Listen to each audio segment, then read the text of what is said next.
ओम शांति सभी को।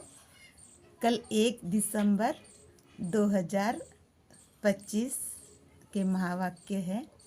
कल बाबा ने कहा, यहाँ जो भी सुख दुख तुम्हें मिलता है, दुनिया वाले कहते हैं कि भगवान देते हैं, मगर जो ज्ञान मैं तुम्हें देता हूँ गीता का, उस अनुसार तुम अब यह समझ चुके हो कि जो भी सुख दुख तुम्हारे जीवन में आ रहा है वो तुम्हारे ही किए हुए कर्मों का है।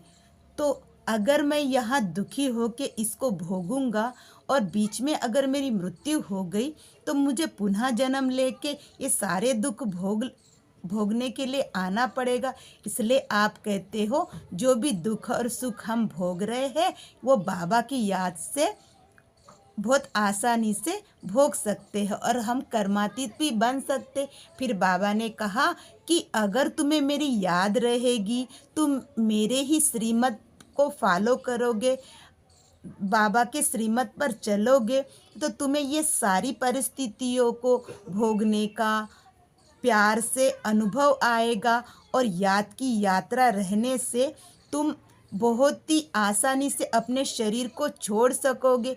फिर बाबा ने कहा कि सारी दुनिया ब्रह्म कुमारियों को नास्तिक कहते हैं, तो तुम्हें उनको यही समझाना है कि असली आस्तिक तो हम ही हैं, क्योंकि हम रचना और रचता को जान चुके हैं। जो रत्नागर श्री श्री श्री 100 शिव बाबा है, उन्होंने आकर हमें यह ज्ञान दिया है कि मैं ही इस सृष्टि का पालन करता हूँ। और जिन देवी देवताओं को मंदिरों में जाके तुम पूजन करते हो वो तो सब तुम ही हो, और अब तुम ही अपने मूर्तियों का पूजन करते हो और तुम ही यहाँ पर पूजनीय बनते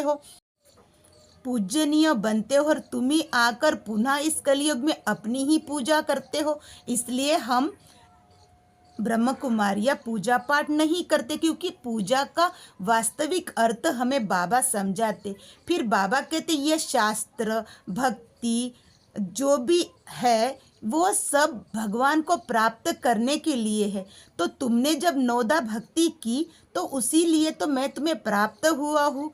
और आज जो भी मनुष्य भटक रहे हैं उनको जाकर मंदिरों में मेरा संदेश दो कि तुम जिस भगवान को पुकार रहे हो, जिस भगवान की पूजा कर रहे हो, जिनको प्राप्त करने के लिए तुम भक्ति में लीन हो रहे हो, वह इस धरती पे जन्म ले चुका है, मगर मुझे किसी न किसी के तन का तो आधार लेकर यह ज्ञान तुम तक पहुंचाना है। सिर्फ प्रेरणा से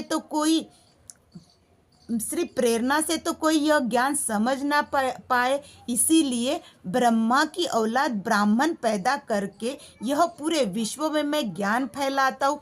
फिर बाबा कहते हैं कि इस ज्ञान से तुम 21 जन्मों के लिए ever healthy, ever wealthy, ever happy बनते हो। तो कितना अच्छा वर्षा है। बाबा कहते यह सारी आसुरी दुनिया है, यहाँ आसुरी मनुष्य रहते हैं और तुम्हारी मैं देवी गुणों से रचना करती हूँ। तुम्हारे अंदर में देवी गुण धारणा कराता हूँ।